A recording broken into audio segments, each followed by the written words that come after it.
Oke, Bismillahirrahmanirrahim. Assalamualaikum warahmatullahi wabarakatuh. Selamat pagi teman-teman semua. Salam sejahtera untuk kita semua.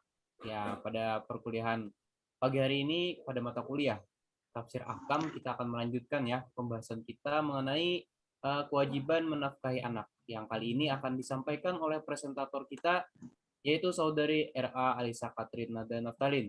Sebelum itu, marilah kita buka perkuliahan pada pagi hari ini dengan sama-sama mengucapkan Bismillah bersama-sama. Bismillahirrahmanirrahim. Baik, untuk selanjutnya bisa diambil alih langsung kepada pemateri kita yang sangat bersemangat nih pada pagi hari ini. Kepada beliau kami persilahkan. Baik, terima kasih moderator untuk waktunya.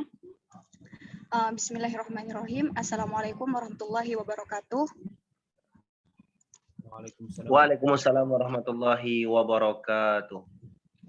Bismillahirrahmanirrahim. Rabbi shrah li sadri wa yassir li amri wahlul 'uqdatam min lisani yafqahu qawli birahmatika ya arhamar rahimin. Di sini pagi ini saya akan menjelaskan tentang artikel saya di pelajaran tafsir ahkam, yaitu kewajiban menafkahi anak. Sebentar. Di sini langsung saja kita mulai dari abstrak dulu. Di sini anak merupakan anugerah yang dititipkan Allah kepada pasangan yang terikat oleh pernikahan yang suci. Dalam hal ini orang tua berperan merawat dan mendidik anak. Namun dalam hal tersebut tidak luput dari para orang tua yang terkadang merasa khawatir akan kesejahteraan anaknya. Nah, maka dari itu dalam problematika ini Al-Quran itu menjawab dalam surat An-Nisa ayat 9. Langsung ke pendahuluan.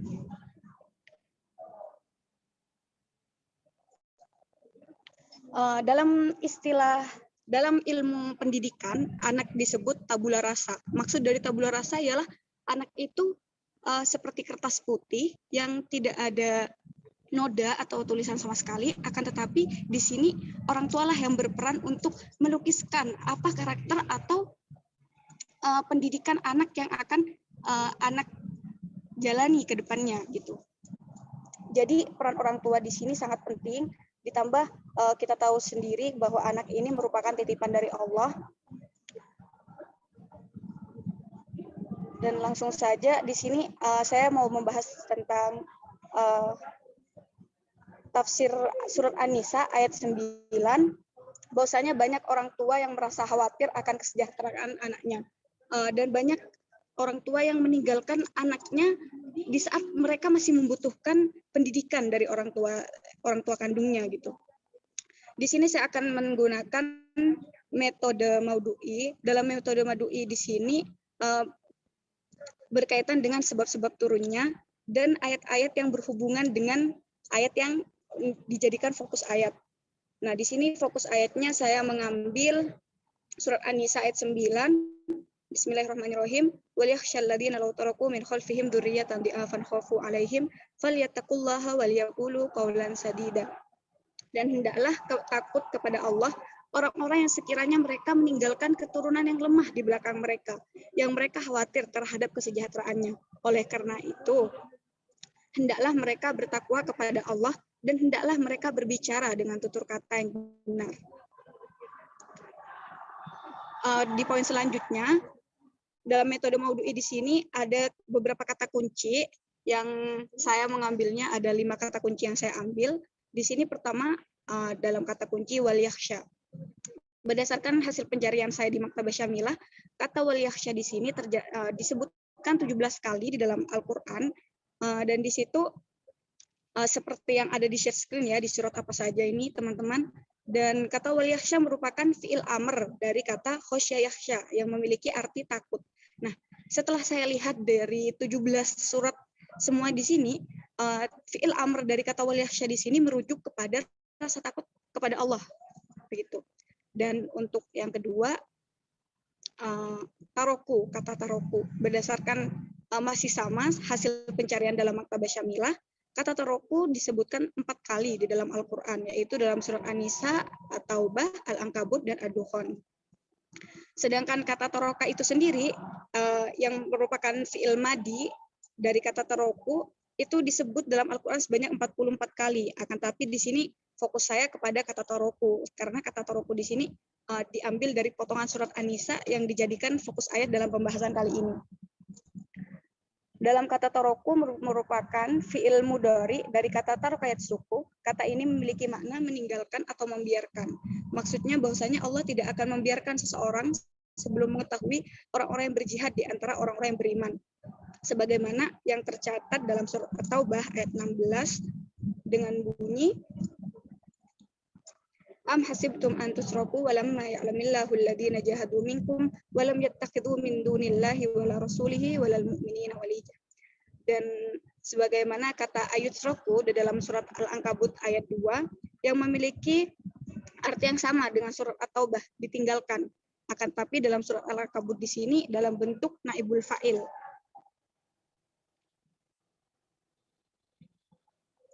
Dan yang ketiga, duriyah. Kata kunci duriyah.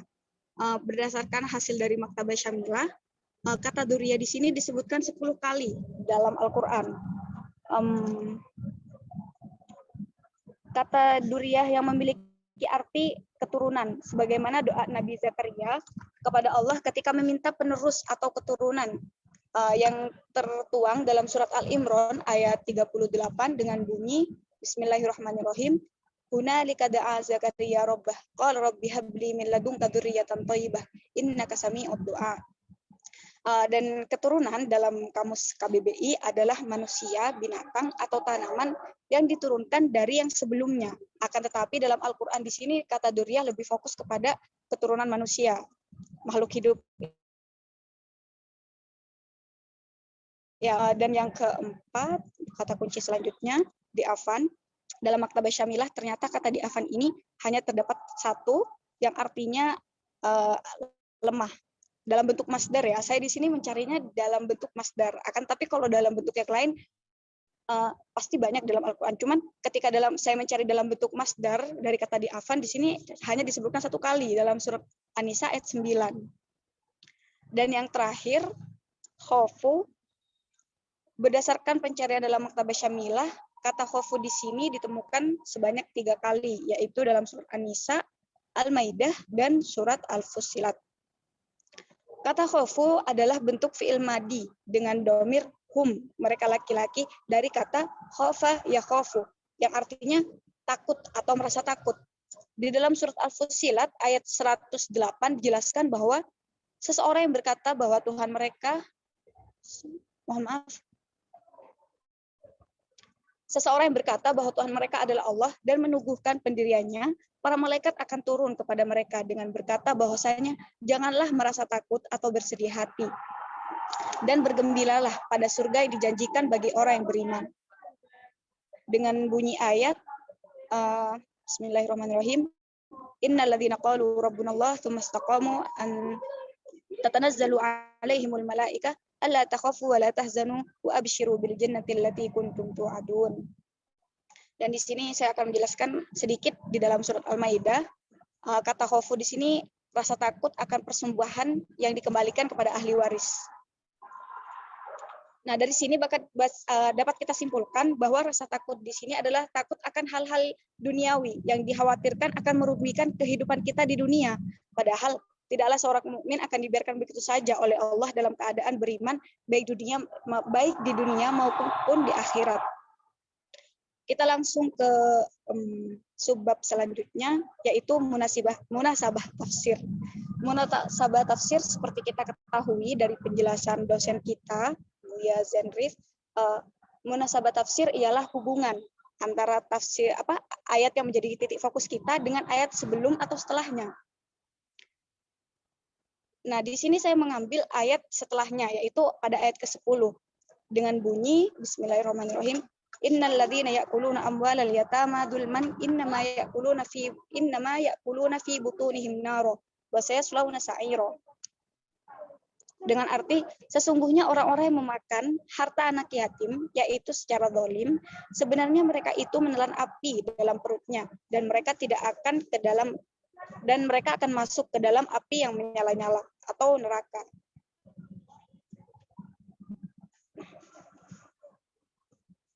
Hubungan di antara kedua ayat di atas antara ayat 9 dan ayat 10 di sini memiliki hubungan yang kontradiktif atau berlawanan. Maksudnya bagaimana?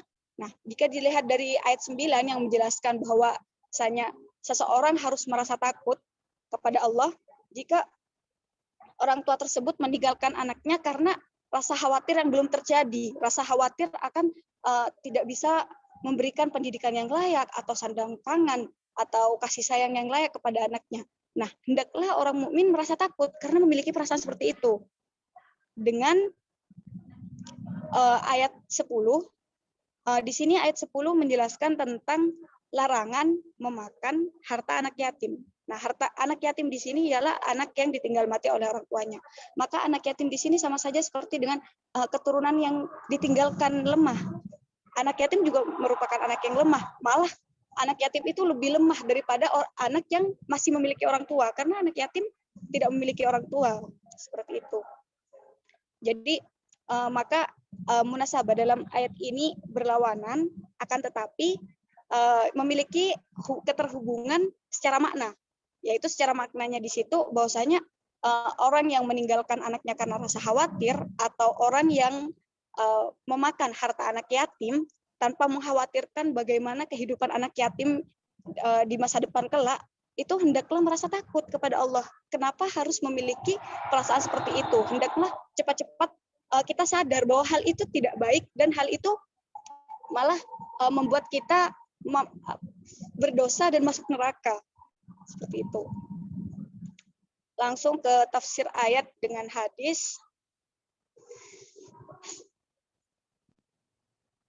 Saya mengambil salah satu hadis. Di sini saya langsung ke penjelasannya saja ya.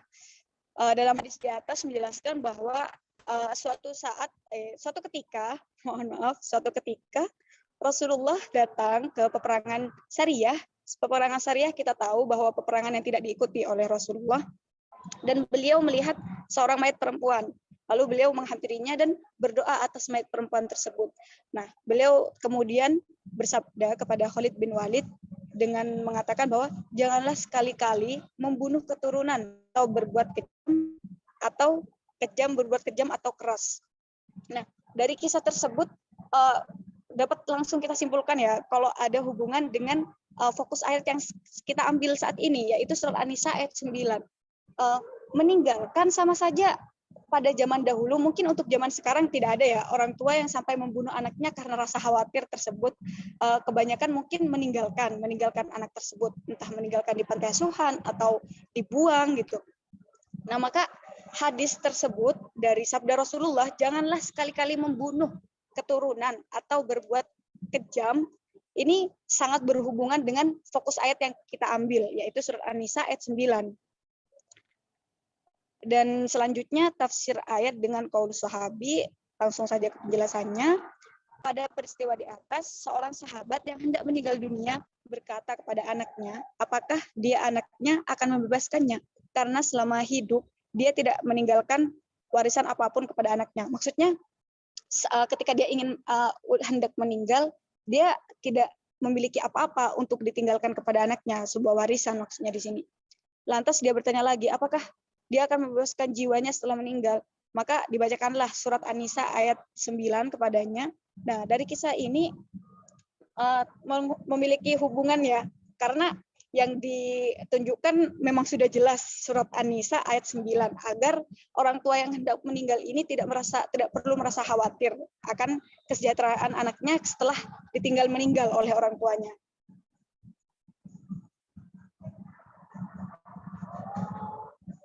Di sini tafsir ayat dalam beberapa kitab tafsir, saya mengambil dari tafsir An-Naisaburi. Saya mengambil dua penjelasan di sini, kawan-kawan.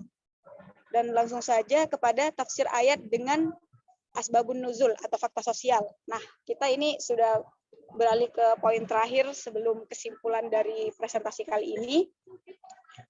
Pada tafsir ayat asbabun nuzul dan fakta sosial, turunnya setelah saya mencari-cari, tidak ada cerita yang khusus menjelaskan bahwa asbabun nuzul surah An-Nisa ini bagaimana. Tapi saya di sini menemukan salah satu kisah yang menurut saya berhubungan dengan surat An-Nisa ayat 9 ini yang dijadikan fokus pada artikel kali ini. Yaitu suatu ketika Rasulullah datang menjenguk Sa'ad bin Abi Waqqas yang sedang sakit.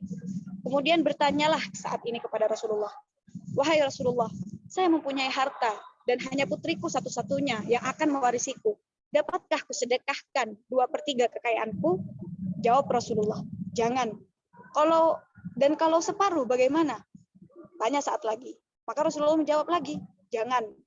Dan kalau sepertiganya bagaimana ya Rasulullah?" Tanya lagi Sa'ad. Rasulullah menjawab, "Sepertiga pun masih banyak." Kemudian beliau bersabda, "Innaka antadara warathaka awniya khairum min antadarahum aliyah yatakaffafuna nas." Sesungguhnya lebih baik meninggalkan ahli warismu dalam keadaan kaya daripada meninggalkan mereka dalam keadaan miskin atau meminta-minta. Asbabun nuzul turutnya ini karena seseorang yang khawatir akan kesejahteraan anaknya yang lemah atau ahli waris yang lemah, lalu ditinggalkanlah anak tersebut di belakang mereka. Maksudnya ditinggal di sini ada yang ditinggal meninggal atau mereka memang sengaja meninggalkannya gitu ya. Maka hendaklah merasa takut kepada Allah. Seperti halnya cerita di atas yang hendak memberi wasiat yang akan memberikan mudarat kepada anaknya yang ditinggalkannya sebelum meninggal.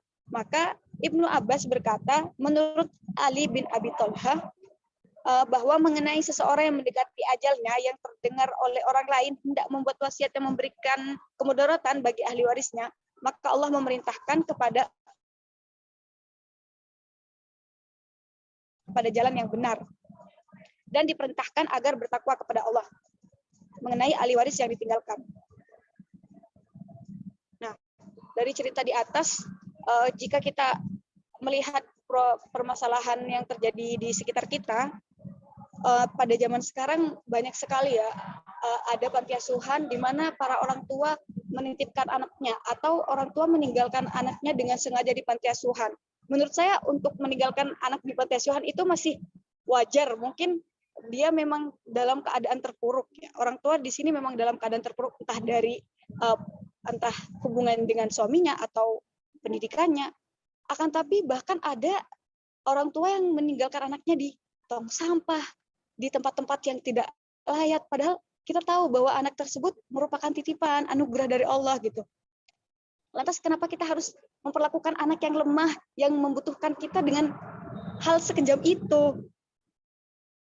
Maka di sini ayat ini sangat menyadarkan kita sebagai umat muslim khususnya, bahwasanya kita jangan merasa seperti itu. Karena apa? Karena untuk apa kita khawatir akan hal yang sudah dijamin oleh Allah, yaitu rezeki.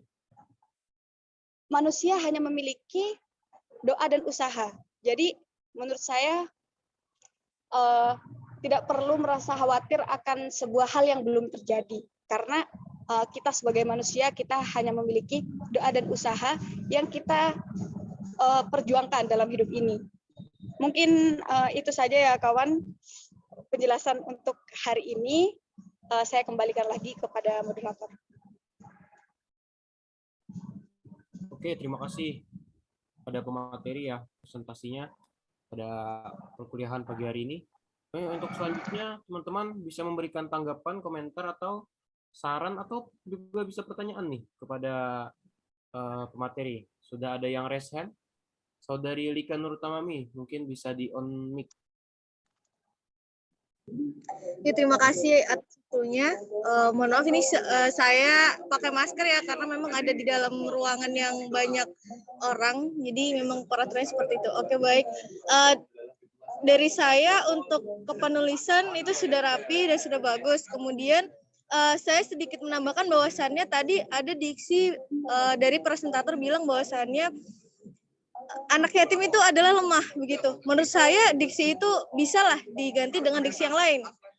Karena bagi saya setiap anak atau setiap manusia itu tidak selamanya atau kodratnya itu bukan lemah.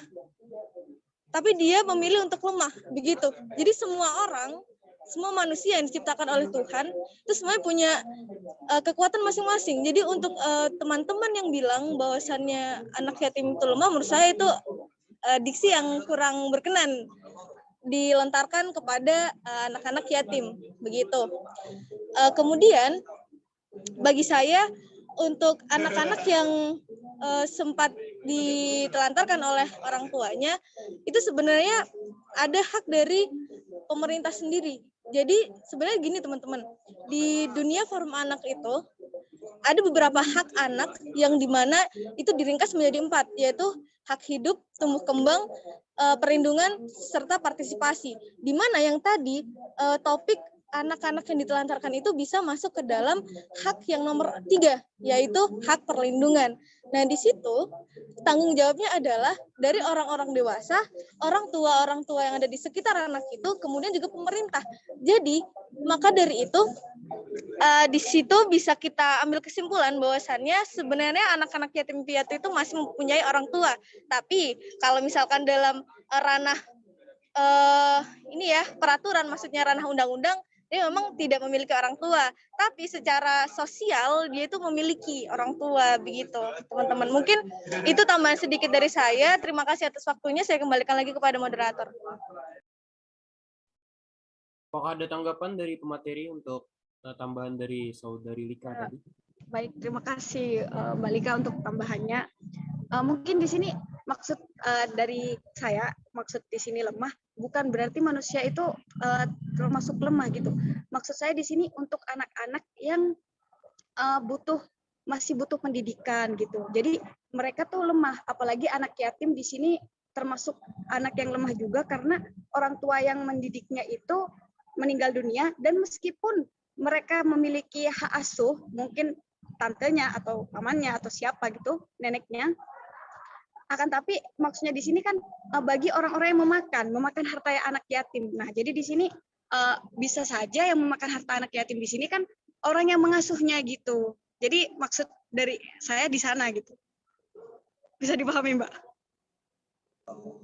Iya, bisa saya tangkap maksud dari presentator, akan tetapi saya tidak menyalahkan ya tadi ya, lebih baik begitu. Jadi ada diksi yang lebih berkenan begitu maksud saya. Jadi bukan saya menyalahkan, tapi memang mungkin ada begitu, atau memang sudah paten di situ ya. Saya juga kurang tahu ya, karena memang saya juga tidak terlalu bisa menyimak dengan jelas tadi dari penjelasan presentator, sehingga mungkin ada kesalahpahaman komunikasi di sini begitu ya presentator. Oke, Ya, baik, terima kasih. Mungkin dari teman-teman yang lain ada yang ingin menambahkan atau ingin bertanya juga? Atau ingin mengomentari tentang pendapatnya Mbak Lika Nurut Tamami ya tadi ya, tentang anak yatim itu disebut dengan lemah, tapi dibantah oleh presentator bahwasanya lemah di sini dalam artian pendidikannya belum sepenuhnya dapat gitu. Monggo teman-teman. Atau bisa juga mengomentari dari penulisannya, struktur penulisan gitu. Kita masih ada waktu sekitar 10 menit.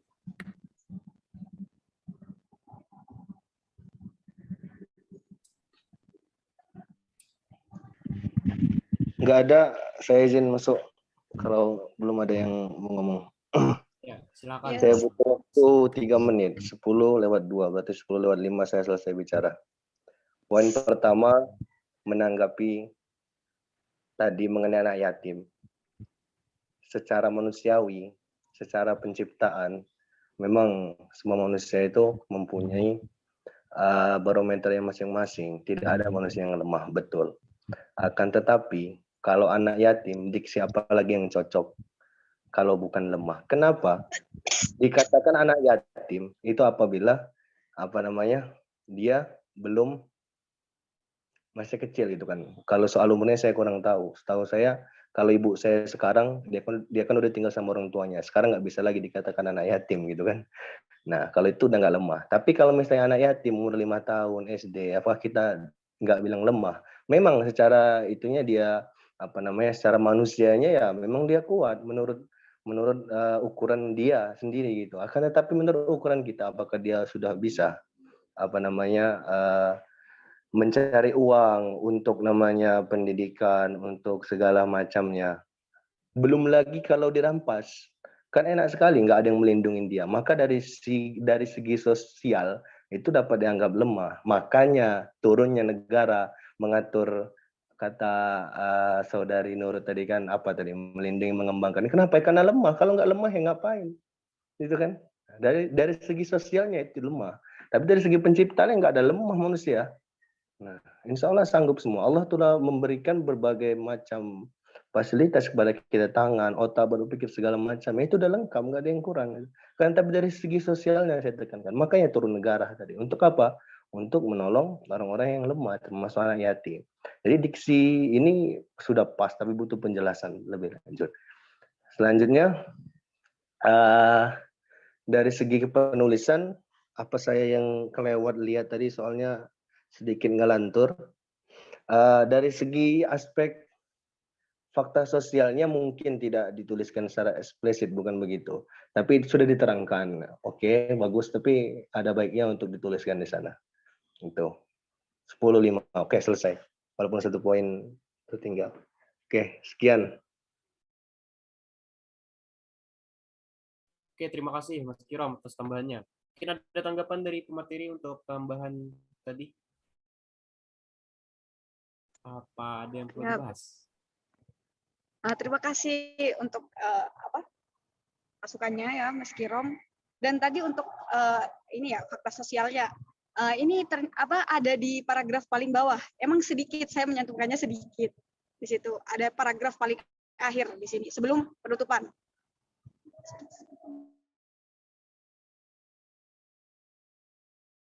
Oke, baik. Baik, dari teman-teman yang lain mungkin ada yang perlu kita bahas lagi. Karena sisa sebelum nantinya kita mendengarkan closing statement dari pemateri. Oh, udah closing statement. Dari teman-teman udah gak ada lagi nih. Mungkin dari Mbak Naim, Mbak Isma, atau dari presentator sendiri, Mas Arna. Mbak Naim itu mau menanggapi Mbak Naimah itu. Udah on mic. Iya, mungkin dari Mbak Naimah. Monggo Mbak. Izin masuk, maaf sebelumnya. Tadi di penulisan, di fokus ayat yang di atas itu terdapat tulisan surat An-Nisa ayat 4, tetapi di bawahnya di dalam arti terjemahannya itu ada tulisan Quran surat An-Nisa ayat 9 gitu. Apa yang dibahas surat An-Nisa ayat 4 atau ayat 9? Oh, ini mungkin seperti ini Mbak. Itu maksudnya surat An-Nisa di surat keempat dalam Al-Quran. Seperti itu. Ayatnya ayat 9. Jadi 4 itu surat keempat kan Al-Fatihah, Al-Baqarah, Al-Imran, An-Nisa. Baik, terima kasih Mbak Katrin. Jadi urutan surat. Ya, terima kasih juga Mbak. Mohon maaf ya kalau bikin salah paham. Nanti saya ubah. Terima kasih.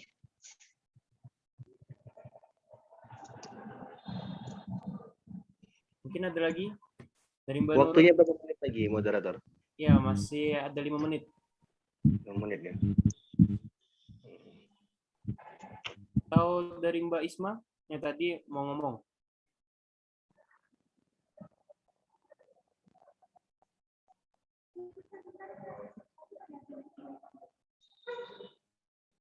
Mbak Isma mau ngomong tuh. Lagi cariin tombol mic. Iya. Enggak. Ya kan? Ya, kan? dari segi penulisan udah bagus. Gak ada, ya udah. Terima kasih. Oke, kalau sudah tidak ada lagi dan semua sudah berkomentar ya tentang presentasi dan perkuliahan kita pada pagi hari ini. Mungkin untuk terakhir bisa dari closing statement dari pemateri. Monggo, silakan. Ya, terima kasih. Ya, terima kasih moderator. Gak banyak ya closing statement-nya, mungkin lebih kepada motivasi buat kita ya ke depannya, semangat, semoga bisa terus sukses dan akrab. Apalagi kita belum ketemu secara offline.